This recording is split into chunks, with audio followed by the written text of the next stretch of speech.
Konteks itulah kami datang kemari. Pertama yang kami inginkan adalah nanti melalui surat yang resmi kami kirimkan adalah rilis resmi surat yang dikirim oleh bagian pengawas penyidikan kepada kami.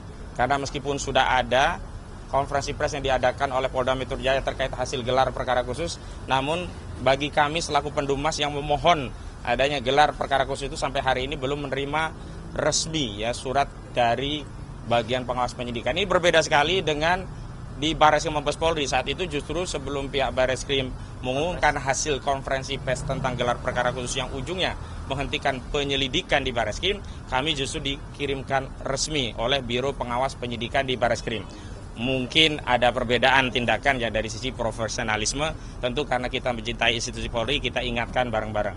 Yang kedua yang paling penting adalah hari ini kami dalam konteks datang untuk meminta agar diadakan tes laboratorium forensik yang bersifat independen, yang hasilnya itu bisa kredibel, akuntabel, transparan, dan ini bisa dipertanggungjawabkan oleh para pihak dan tidak ada lagi pihak-pihak yang mengklaim itu tidak mewakili aspirasi begitu. Karena begini, kemarin saat gelar perkara khusus memang di luar agenda tentang penjelasan tahapan penyidikan, bukti-bukti apa saja yang telah disita, berapa saksi, berapa ahli yang dilakukan oleh penyidik Polda Metro Jaya.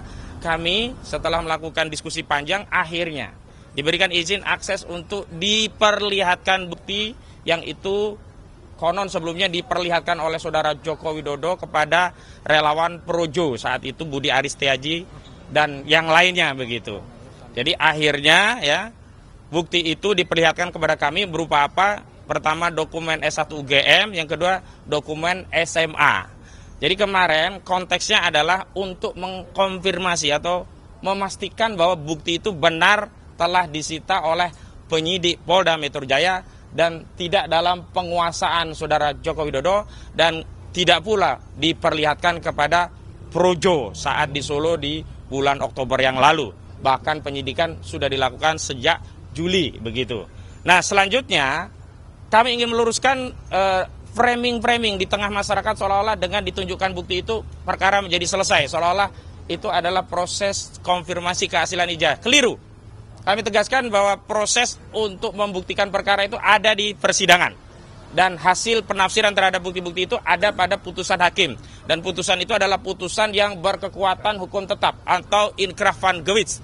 Dan putusan inkrah itu adanya nanti di majelis kasasi yang dikeluarkan oleh lembaga Mahkamah Agung Indonesia. Artinya kita semua harus menghormati dan bersabar karena begitulah proses berhukum dalam hukum acara pidana di negara kita. Ada putusan pertama, ada banding, ada kasasi. Nah disitulah tempat yang terakhir yang tidak ada lagi perbedaan penafsiran. Namun kami tegaskan, kami selaku penasihat hukum juga prinsipal kami baik dari klaster pertama maupun klaster kedua setelah diberikan izin akses melihat, sekali lagi hanya melihat ya, tanpa meraba, tanpa menerawang, apalagi meneliti. Kami justru makin yakin bahwa ijazah tersebut bermasalah atau mengutip apa yang disampaikan oleh klien kami Pak Roy Suryo, ijazah tersebut 99,9% palsu. Nanti ada penjelasan rinciannya. Kenapa demikian? Karena ternyata ijazah itu yang pertama dari sisi fisiknya yang bisa kita indera tidak jauh tidak beda dengan apa yang sudah beredar dan disaksikan oleh masyarakat. Yakni ijazah dengan foto seorang laki-laki berkacamata dengan kumis tipis yang seluruh rakyat Indonesia kami yakini juga sama pendapatnya dengan kami, itu bukan foto Joko Widodo. Dan itu ditegaskan oleh Rustam Effendi ketika melihat langsung saudara Rustam Effendi menyatakan kepada penyidik, Pak Polisi, kalau ini bukan foto Jokowi, palsu. Itu kata Rustam Effendi. Nah nanti ada penjelasannya, tapi kayaknya Rustam Effendi terlambat ini. Dan selanjutnya, apa urgensinya kami mengajukan gelar permohonan uji independen lapor. Jadi begini, anomali-anomali dalam tugas-tugas dan fungsi kepolisian itu menjadi catatan kita bersama. Bukan berarti anomali ini kita jadikan generalisasi bahwa seluruh pekerjaan penyidik itu seperti yang anomali tadi. Tetapi kita ingin tegaskan bahwa setiap anomali, bentuk kasih sayang kita, rasa cinta kita pada institusi kepolisian, kita harus koreksi.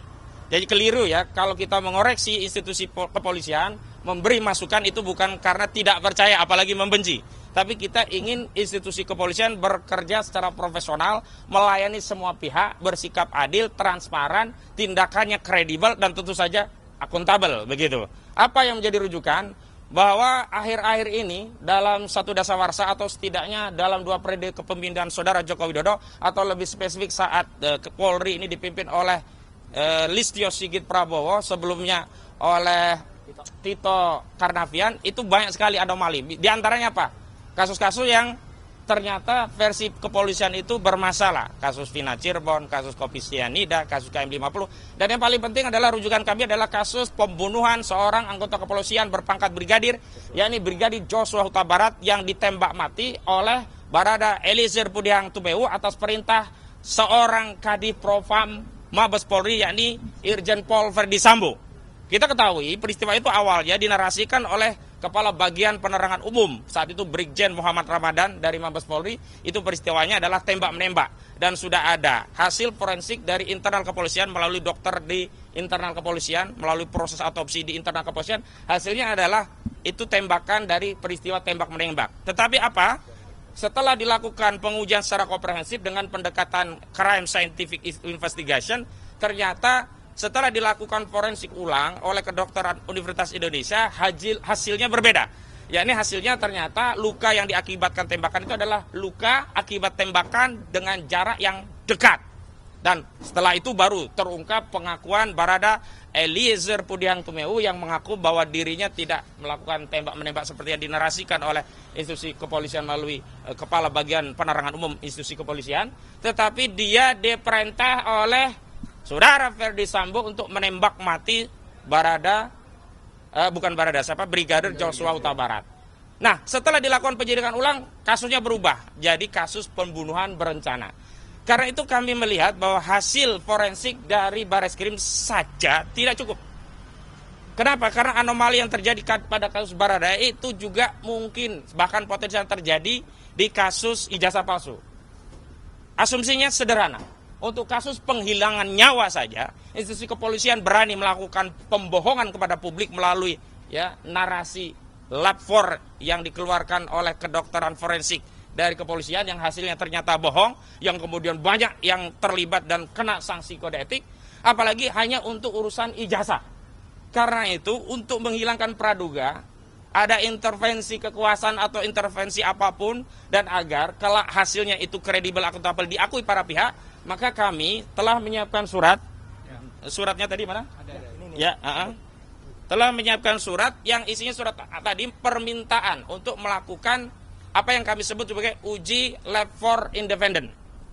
Dan di mana atau siapa yang kemudian kami usulkan, setidaknya ada 2 institusi yang kami usulkan bisa melakukan uji lab independen ini. Yang pertama Badan ini suratnya ya, nanti akan kami kirimkan, tolong dipegang Gafur. Jadi yang pertama adalah BRIN, Badan Riset dan Inovasi Nasional. Yang kedua Laboratorium Forensik Universitas Indonesia. 2 pilihan ini bisa diambil oleh penyidik siapa yang akan ditetapkan sebagai institusi untuk melakukan uji lab yang sifatnya independen. Lalu ada yang bertanya tentang apa dasar hukumnya, hukum acaranya. Memang benar di dalam KUHP tidak diatur adanya uji lab 4 yang sifatnya independen. Sebagaimana dahulu tidak diatur bagaimana kepolisian melakukan uji ulang lab 4 berkaitan dengan otopsi ijazah Brigadir Joshua Huta Barat. Artinya ini pembunuhan ya. Artinya 2 kasus ini bisa menjadi kasus Brigadir Joshua Huta Barat bisa jadi referensi. Ternyata ada preseden sepanjang kepolisian ada kebijakan untuk melakukan itu dimungkinkan karena segala tindakan dalam proses penyidikan itu semuanya ada pada wewenang penyidik, yakni institusi kepolisian. Yang kedua, yang belum lama juga terjadi di kasus ijazah palsu ini, yakni tindakan polisi yang pada akhirnya membuka segel barang bukti, mengeluarkan barang bukti dan memperlihatkannya kepada tersangka dan penasihat hukumnya, itu juga tidak diatur dalam KUHP.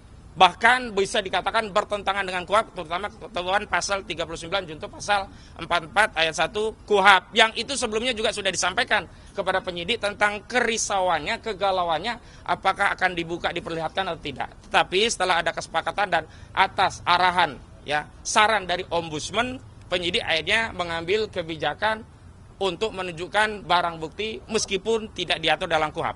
Nah, karena itu dalam konteks tes laboratorium forensik independen ini kebutuhannya hanya satu saja, tinggal kebijakan dari kepolisian apakah akan bersikap bijak dengan menyerap aspirasi masyarakat yang hari ini juga ragu-ragu. Bahkan makin yakin ijazah itu palsu karena apa? Setelah diketahui bahwa fotonya sama dengan yang ada di tengah masyarakat, yang masyarakat meyakini mustahil itu foto Joko Widodo. Mengutip apa yang disampaikan oleh Rustam Effendi ya, itu bibir bukan bibir Jokowi, itu mata bukan mata Jokowi, itu alis bukan alis Jokowi, bahkan kumis tipis itu mustahil milik Joko Widodo begitu. Karena itu tinggal satu saja, tetapi kalau ini tidak diambil maka saya dari tim kuasa hukum Pak Roy Suryo dan seluruh tim advokasi dari tim anti kriminalisasi akademisi dan aktivis menyampaikan kepada seluruh rakyat, begitulah kesulitan untuk mencari keadilan di negeri ini. Dan kami ingin tegaskan kenapa kami memilih BRIN, memilih lepornya UI, bukan yang ada di Singapura, bukan ada yang di luar negeri. Sekali lagi, kami mencintai negeri ini dan kami ingin memperbaiki negeri ini dengan mekanisme yang ada di negeri ini. Kami tidak ingin aib ini kami bawa-bawa ke dunia internasional sehingga diketahui oleh lapor dari dunia internasional. Cukuplah ya, kita selesaikan dengan mekanisme yang ada di internal kita. Itu ya pengantar dari kami. Nanti ada pernyataan dari Pak Roy dan Pak Rustam. Dari Pak Roy nanti mewakili dari layer yang pertama, Pak Rustam kedua ya, Pak Rustam layer yang kedua. Tapi sebelum itu ada dari tim kami, Bung Gafur Sangaji, tolong disampaikan sejumlah anomali-anomali yang juga ditemukan dalam kasus KIP yang juga beliau menjadi salah satu kuasa hukumnya. Silakan. Oke, terima kasih Bang Ahmad Kosinudin ya. Jadi pada hari ini kami